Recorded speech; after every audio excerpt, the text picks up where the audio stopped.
to racial, sexual, and religious chauvinism, to rabid nationalist fervor, are beginning not to work. Business of who I am and whether I'm good or bad or achieving or not, all that's learned along the way. It's just a ride. And we can change it anytime we want. It's only a choice. No effort, no work, no job, no savings of money. I realized that I had the game wrong. That the game was to find out what I already was.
We were saying how very important it is to bring about in the human mind the radical revolution. The crisis is a crisis in consciousness, a crisis that cannot anymore accept the old norms, the old patterns, the ancient traditions. And considering what the world is now, with all the misery, conflict, destructive brutality, aggression, and so on, man is still as he was. He's still brutal, violent, aggressive, acquisitive, competitive, and he has built a society along these lines.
Society today is composed of a series of institutions. From political institutions, legal institutions, religious institutions, to institutions of social class, familial values, and occupational specialization. It is obvious the profound influence these traditionalized structures have in shaping our understandings and perspectives. Yet, of all the social institutions we are born into, directed by, and conditioned upon, there seems to be no system as taken for granted and misunderstood as the monetary system. Taking on nearly religious proportions, the established monetary institution exists as one of the most unquestioned forms of faith there is. How money is created, the policies by which it is governed, and how it truly affects society are unregistered interests of the great majority of the population.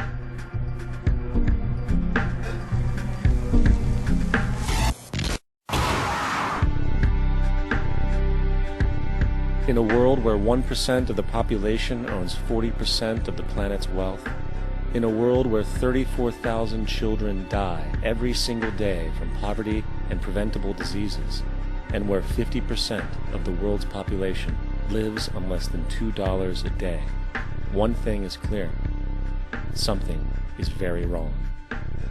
And whether we are aware of it or not, the lifeblood of all of our established institutions, and thus society itself, is money.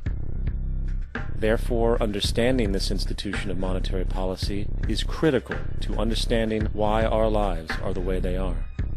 Unfortunately, economics is often viewed with confusion and boredom. Endless streams of financial jargon, coupled with intimidating mathematics, quickly deters people from attempts at understanding it. However, the fact is, the complexity associated with the financial system is a mere mask, designed to conceal one of the most socially paralyzing structures humanity has ever endured.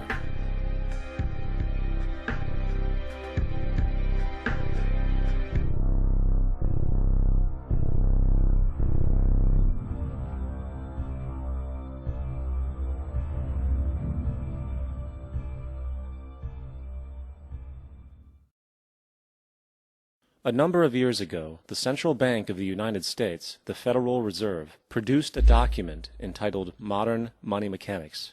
This publication detailed the institutionalized practice of money creation as utilized by the Federal Reserve and the web of global commercial banks it supports. On the opening page, the document states its objective. The purpose of this booklet is to describe the basic process of money creation in a fractional reserve banking system. It then proceeds to describe this fractional reserve process through various banking terminology, a translation of which goes something like this. The United States government decides it needs some money, so it calls up the Federal Reserve and requests, say, $10 billion. The Fed replies, saying, sure, we'll buy $10 billion in government bonds from you. So the government takes some pieces of paper, paints some official-looking designs on them, and calls them treasury bonds. Then it puts a value on these bonds to the sum of $10 billion and sends them over to the Fed. In turn, the people at the Fed draw up a bunch of impressive pieces of paper themselves, only this time calling them Federal Reserve notes, also designating a value of $10 billion to the set. The Fed then takes these notes and trades them for the bonds.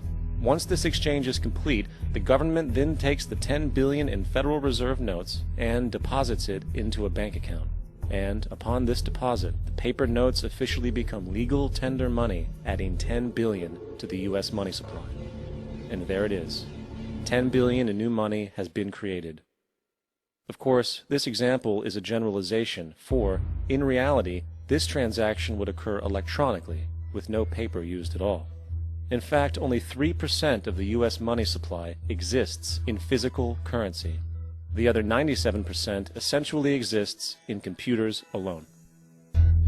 Now, government bonds are, by design, instruments of debt, and when the Fed purchases these bonds, with money it essentially created out of thin air, the government is actually promising to pay back that money to the Fed. In other words, the money was created out of debt. This mind-numbing paradox of how money or value can be created out of debt or a liability will become more clear as we further this exercise. So, the exchange has been made and now $10 billion sits in a commercial bank account. Here's where it gets really interesting, for as based on the fractional reserve practice, that $10 billion deposit instantly becomes part of the bank's reserves, just as all deposits do.